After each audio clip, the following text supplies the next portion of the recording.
So last week, my video expose on Nestle and their horrible, disturbing practices in Malaysia that are leading to obesity went viral. And about 1 million people watched the video. Some 17,000 people, mostly in Malaysia, shared it on their Facebook, and Nestle actually responded. Now that prompted me to do some further digging into what Nestle is doing, and what I found is disturbing. That's what I'm going to talk about in this video. See, Nestle says that their drink Milo is a health drink. They run ads telling kids to drink Milo every single day. They say that Milo gives you energy. What they don't say is that Milo actually makes you fat, that no real athlete would put this in their body, and that energy comes from sugar spikes. This is milk, and this is actually Nestle milk. So see, Nestle, I don't dislike all your products. Your milk is actually pretty good. I wish you would stick to milk rather than coming up with useless crap like Nesquik and Milo.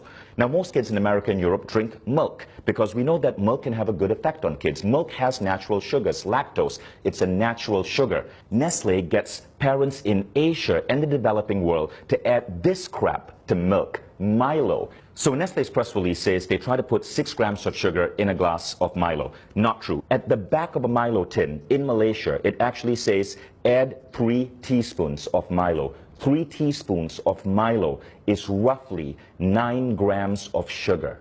Now you want to know what 9 grams of sugar looks like? 9 grams of sugar is roughly this. This are Nestle bonbons. This is a candy that Nestle markets. Each one has 3 grams of sugar. Candy itself is fine. My kids will eat this maybe once every 2 weeks or so.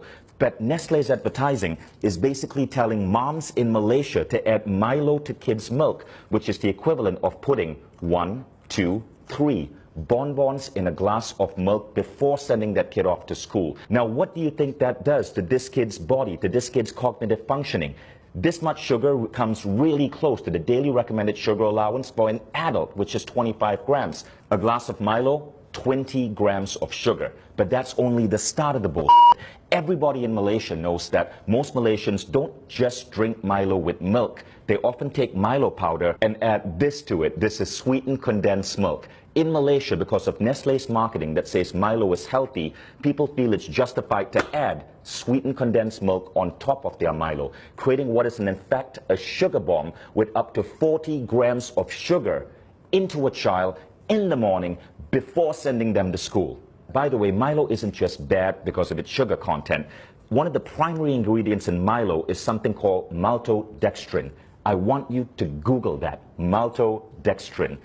This is what Nestle is having us put into the bodies of Malaysian children. Now, if you think Nestle is content with just screwing up kids' milk drinking habits in the developing world, think again. This is what a reader sent me from Australia. In Australia, the Nestle ads for Nesquik, their chocolate milk drink, says, make ordinary milk into extraordinary. Ordinary milk is a nutrient-dense drink that's healthy for kids.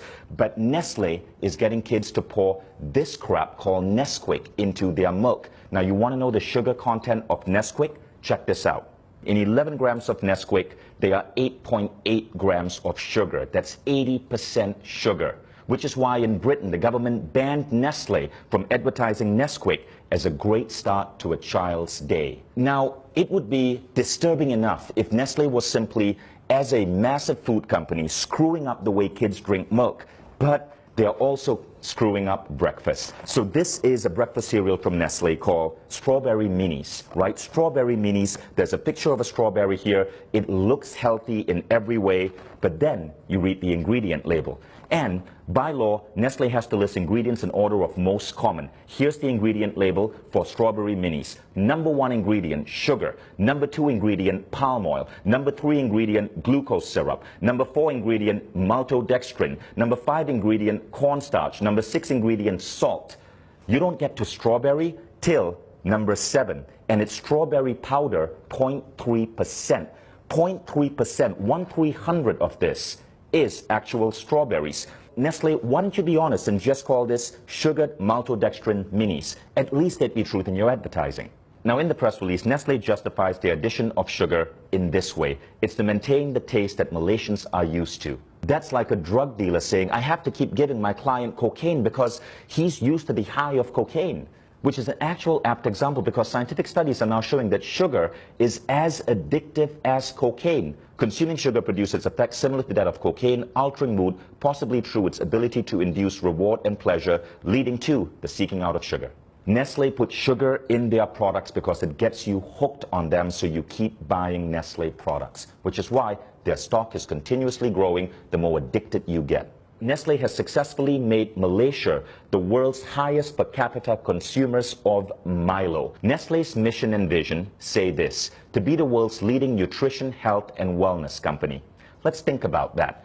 If the world's leading nutrition, health, and wellness company is telling our children to pump this into their body, what does this say about the future of the human race? And I am not at war with you. We, the 17,000 people who shared my video, the millions who viewed it, we all are at war with bad health and obesity. It's killing us, literally. It's making our kids obese. It's reducing the performance of our children in school. All we want you is to be on our side and to live up to your damn mission. And that means being truthful in your advertising and not putting craptastic, sugary like this and calling it food.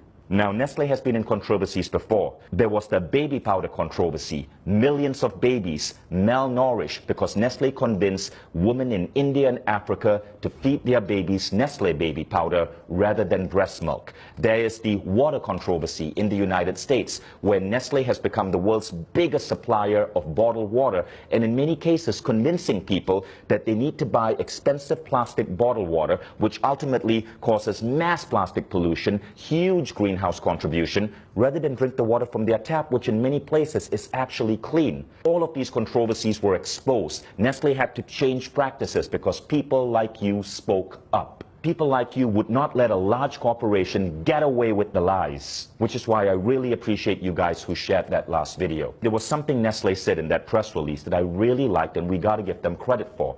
They said, in line with the ever-evolving needs of our consumers, we continuously make efforts to produce healthier and tasty products. You know what this means, people of Malaysia, Australia, Indonesia, the Philippines. Nestle says they're listening to you, so make your voices heard. Share this video, dub this video in your native language. You can even take the script from this video and the previous video, act it out yourself, put it up on your YouTube channels. You get the views. Share it with your friends on WhatsApp, share it on Facebook, spread this video. Nestle says they are listening to you. Let's see if that's true or it's another Nestle lie. Thank you all in advance for sharing this. And Nestle, I look forward to your next press release.